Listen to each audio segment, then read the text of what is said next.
started, after 10 seconds, or 15 seconds, I felt he was penetrating me. And when you say penetrating you, what does that mean? I felt his penis inside my buttock. Was his penis erect? Yes. Any sort of moisture, lubrication, or anything that you experienced? Not at a moment. I don't know what I experienced at the moment. I was in rage. And did he actually breach your rectum or just the butt cheeks themselves? No, he actually got his penis inside my buttock. So you were penetrated? Yes. And how long did that penetration last, the best that you can recall? Maybe 5-8 seconds.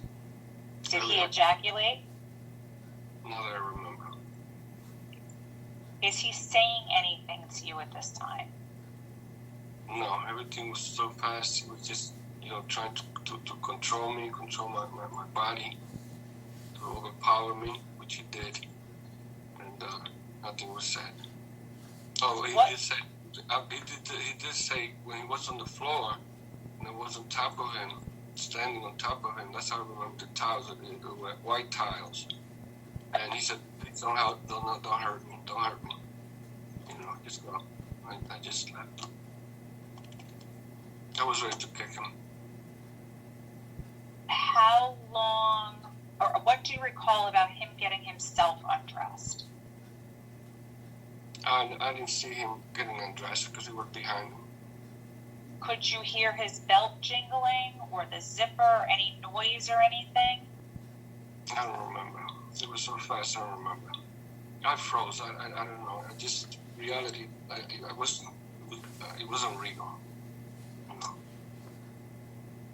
I wasn't paying attention to details or whatever. It was out of this world. When you had him on the floor, do you recall if his pants were unbuckled, his zipper was undone? He was on the floor. He quickly managed to put his hands up. And while he was doing that, I was ready to kick him on the head. But he screamed at me. He says, "Please don't hurt me, don't hurt me." So his pants were actually down also. So his waist and parts were exposed. His genitals were exposed. When he fell, he had his pants down. So in other words, he didn't pull his penis out through a zipper. His pants were actually down. Yes. And do you recall if he was wearing his belt? I don't remember that. And you said you took your right elbow. Do you know where it made contact with him? It was around his eye, around on the cheek, right in the middle of the face. So and that was enough to knock him to the ground? He fell down, thank God. And tell me what happens. Tell me how long this takes. What happens? Well, he falls down. I put my pants up, and I'm ready to kick him. I was going to kick him. And that's why he knew I was going to kick him. He yelled, not to hurt him. And you decided to make that decision not to hurt him at that point? Yeah, when he said that, I just ran out of the place. For now. What do you do when you leave the room? I went again straight to the bus and went home. Did you see anybody in the hallway when you left? No, I don't remember. When you got home, what did you do? I just locked myself in my room. And I cried. Anybody see you crying, Rafael? No. Did anybody ask how your day was? No, we didn't do that in the family. We don't ask days or whatever. Just go back and forth. There's not a lot of communication. When you left the room, did you close the door? Did it stay open? What happened with the door? Slam it shut. I just slam it shut behind me. A hard slam like the first time? Even harder, because I was I was very, very angry. Did anybody come out of their office to see what was going on? I didn't look back. I just went straight out of the building. You guys Did you want to see take, oh, sorry, before you ask, want to take another 5-minute bathroom break? That's fine. It's probably a good time. Okay. Just for the record too, how much longer do you think you have, just so I can estimate? Not too much. Less than a, yeah, no, we're Okay. a couple more follow-ups, but we're pretty good. All right, so 5 minutes, is that good? 5-minute break, yes. Yep, Sure. Okay. Okay, thank you. we're off the record at 12:05. We are on the record, the time is 12:12. You ready to continue, Mr. Urena? Yes, I am. Okay, thank you. Going back, you went home after the second incident. Prior to going to that office hour that day or returning to his office, what did you think was going to happen if you, we know what's going to happen if you didn't go. What did you think was going to happen if you went? I don't know. I thought he was going to go to the department, somehow make up a story that I was cheating, you know, and he was a professor, you know, he was the authority. He was going to believe, you know, who was I to say otherwise? I was afraid I was going to be expelled, and the school meant a lot to me. Expelled, just so you guys know, that's the word. Okay. My English is my second No, language. no, that's okay. I'm just doing it for the reporter. Okay. The second time you went to that professor's office, what did you expect? I expected maybe him to say sorry, or that you know, what he did was wrong, or I don't know. I don't know. I didn't know what to expect. I don't know what I expected. I didn't think he was going to go through, you know, the way he did. I didn't expect that. Did you expect the second set of programs? No. I wasn't thinking about that. I don't know.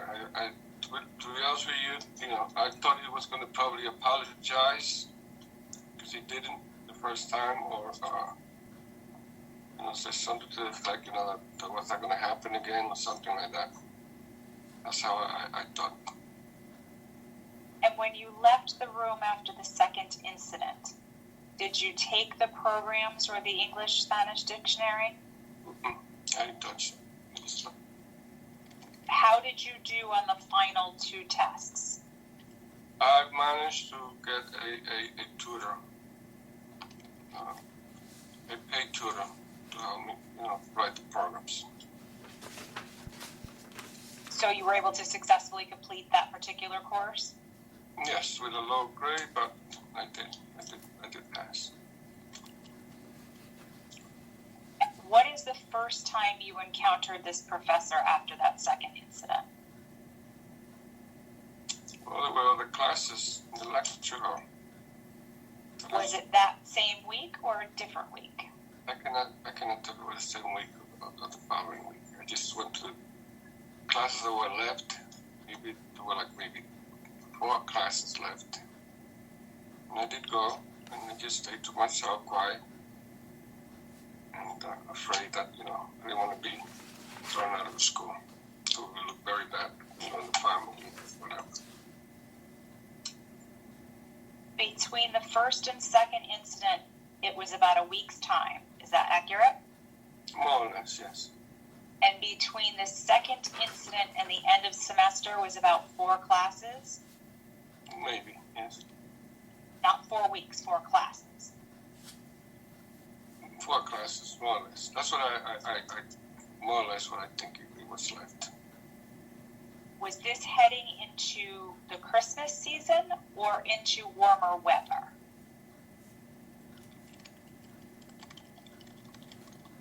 I think it was warmer weather. It'll be like spring, like maybe May around this time. And why do you think it was around May? Because, the flowers and the spring and the trees, budding.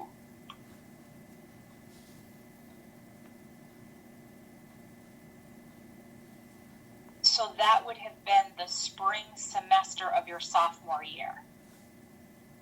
Yes, more or less. And the next time that you saw this professor, how was your interaction with him? I didn't want to do nothing with him. I did what I needed to do, took my notes, did my work, and just stay away from him. Did you notice any bruising or marking on his face? Not I can recall. Did anyone ever notice your bruise or markings on your neck? No, I wouldn't make any notes of that. Did your mother or your sisters, anybody ask you what it was? No.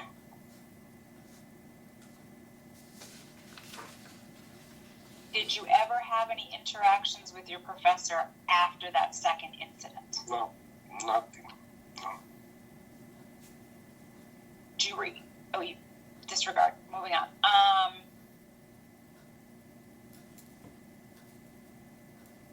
Did you receive medical attention for what he did to you? No. Have you ever had any physical changes as a result of what he did to you? Physical changes. Difficulties going to the bathroom, leakage, anything changed with your rectum?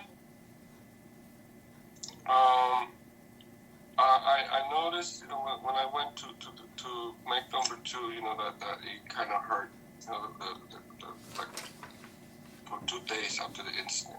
I didn't feel comfortable going to the bathroom. And did that eventually stop after a couple days? Yes. Have you ever had any difficulties or changes since that time? Physically, no, but mentally, yes. Tell me a little bit about mentally. We talked a lot in the beginning about that, but tell me what else you want to share about that. I don't know. I mean, like I mentioned before that, I started, experimenting with drugs and alcohol. After that, I had 2 or 3 suicidal attempts. I have a very loving family, very nice family, no abuse, no anything wrong. And with the drinking and using and this weight on my back, I tried to end my life. And you said that was 2 to 3 suicide attempts? Yes, I was hospitalized. How long were you hospitalized for the first attempt? Overnight in the psychiatrist ward. I'm sorry? Overnight. Overnight, okay. What was that attempt? The first one, I tried to walk into traffic. And they called the police. The police came and beat me down and took me to Amherst Hospital. We'll call for a release on that too, Ms. Karras. And Was what that time frame are we? Was that Amherst Hospital? Correct. Okay. Yes. Thank you. What time frame was this, Mr. Urena? That was at night. I'm sorry, how old were you? Can you repeat the question? How old were you with that first suicide attempt? That had to be around this, months after this incident, the incident with the professor. So And go probably ahead. maybe 1920.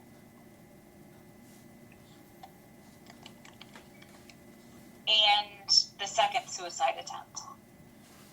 Second suicide attempt was I tried to hang myself with the belt of a leather coat, and it broke. And what happened?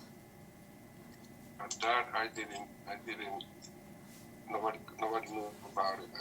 I didn't call the ambulance. But the third time the ambulance came, the third attempt, And what was the third time?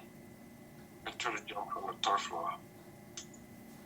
Did you actually jump? No, I was almost about to, but they called the police, and the ambulance came and they got me. And what hospital did you go to? Amherst was And how long were you there for that stay? overnight. So the first and the third incident, you were hospitalized, but only for a night. You weren't kept for 72 hours observation. They released me. As a matter of fact, they beat me in on the third time. They had these guards. How much they beat me? They put me in injection to sleep. They really beat me up. And when you say guards, what does that mean? I don't know the security they have there. At the building? Yes. I understand.